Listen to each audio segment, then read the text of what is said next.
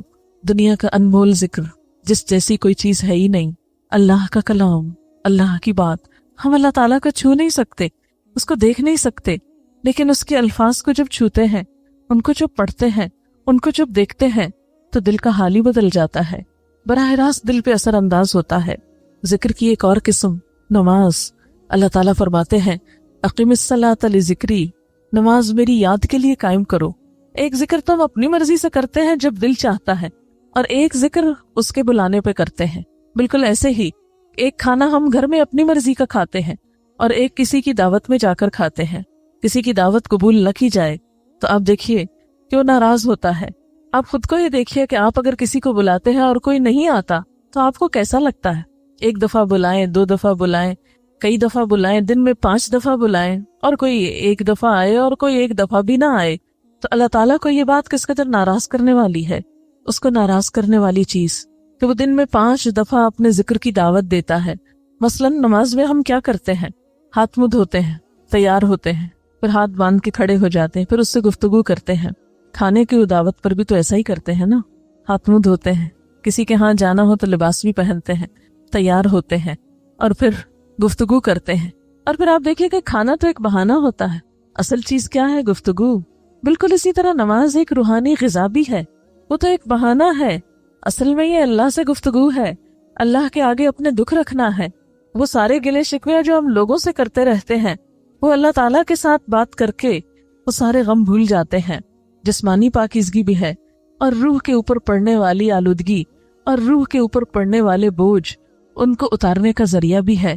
لہذا کامیاب ہے وہ انسان جو یہ 2 لفظ جان لے، شکر اور ذکر، کہ اس کی طرف سے جو کچھ ملا اس پر شکر گزار ہو، تکبر نہ کرے، اس کے بندوں کے لیے ہر خیر کو عام کرنے والا ہو، خواہ وہ مال ہو، خواہ وہ اچھی بات ہو، کیونکہ الکلمۃ الطیبۃ صدقہ، اچھی بات بھی صدقہ ہے۔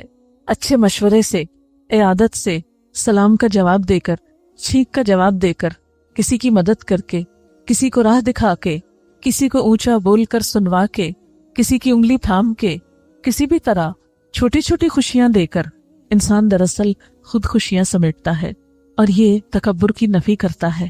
اور اگر کوئی شخص ان سب چیزوں کو پا کر اتنی گردن اکڑائے کہ نیچے کچھ نظر نہ آئے تو یہ ایک شیطانی رویہ ہے، کیونکہ شیطان نے بھی سب سے پہلے یہی کام کیا تھا، یہی کہا تھا انا خیر منہ، میں اس سے بہتر ہوں۔ تو خود کو بہتر سمجھنے والے کبھی خدا کی نگاہ میں بہتر نہیں ہوتے، اور نہ اس کی مخلوق کی نگاہ میں۔ اور جس دل میں جتنا شکر آتا ہے اس زبان پر اتنا ہی رب کا ذکر آتا ہے، اور پھر رب کا نام لیتے ہوئے اسے کبھی جھجک نہیں آتی، رب کی کسی بات کو مانتے ہوئے اسے کبھی خوف نہیں آتا، اسے کبھی پریشانی نہیں ہوتی۔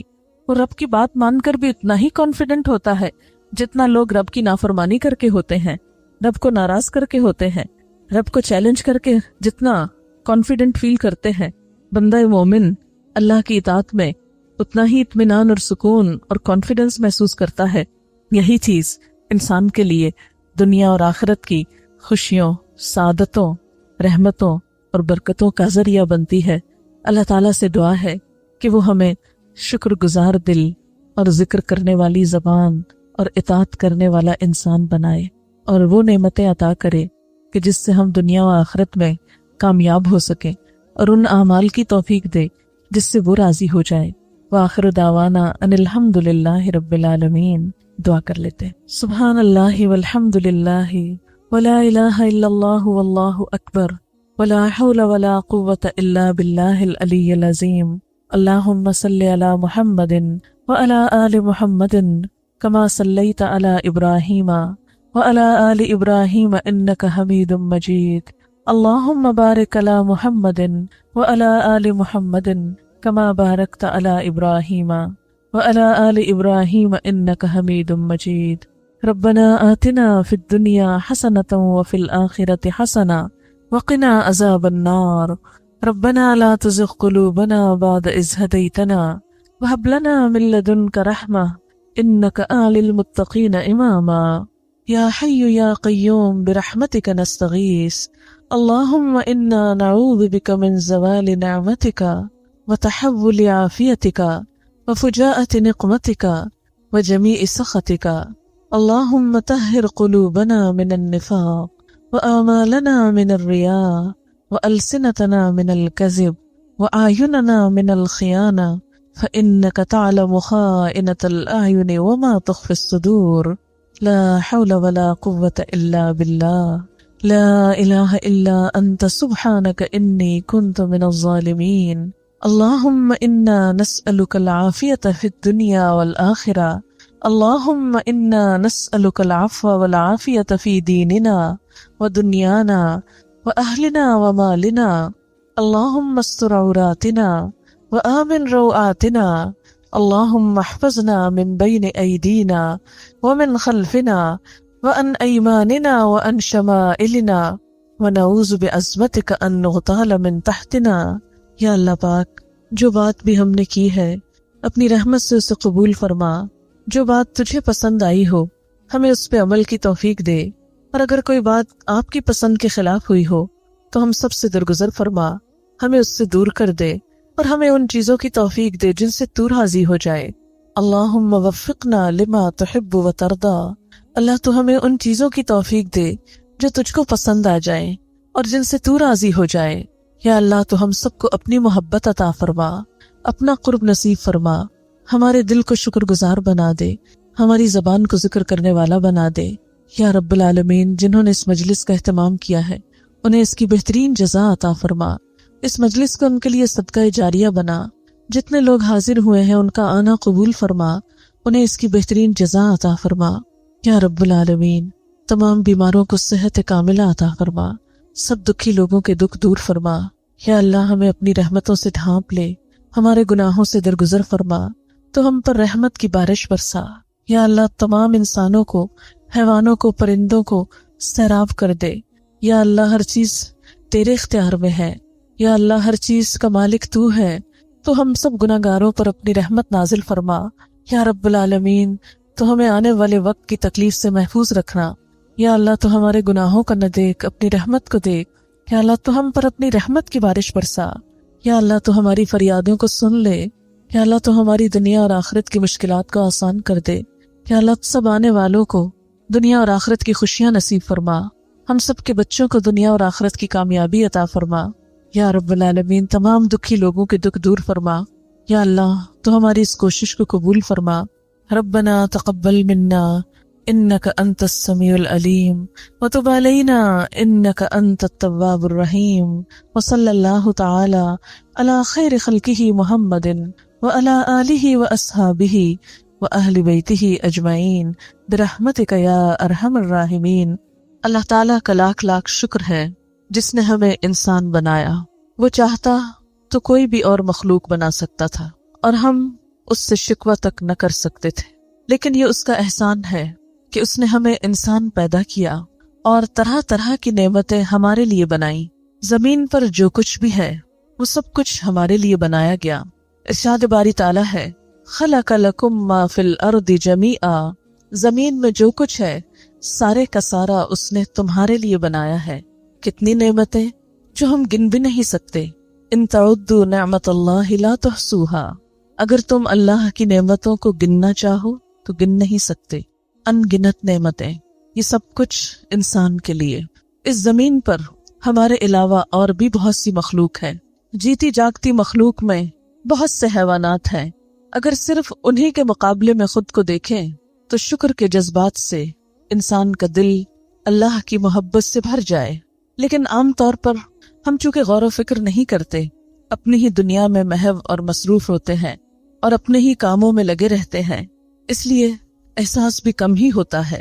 اگر ہم دیکھیں تو مثال کے طور پر کسی بھی جانور کو جو لباس ملتا ہے، خواہ وہ کتنا ہی خوبصورت ہو، بس زندگی میں ایک ہی بار ملتا ہے، ایک ہی رنگ ملتا ہے۔ مثلاً طوطے کو آپ دیکھیں کہ اگر اس نے سبز لباس پہنا ہے اور اس کو لال چونچ ملی ہے تو ہمیشہ کے لیے ایک ہی چیز ملی ہے، وہ اس کو تبدیل نہیں کر سکتا۔ وہ خواہ اس رنگ سے کتنا ہی اکتائے، اس کو دن رات، پیدائش سے لے کر موت تک ایک ہی رنگ کا لباس پہننا ہے۔ اس کے برعکس انسان کو دیکھیے، اور خاص طور پر خواتین، کہ زندگی میں کتنے بے شمار رنگوں سے ہم نے لطف اٹھایا، جب چاہا جیسا چاہا پہنا، اپنی مرضی سے، اپنے شوق سے۔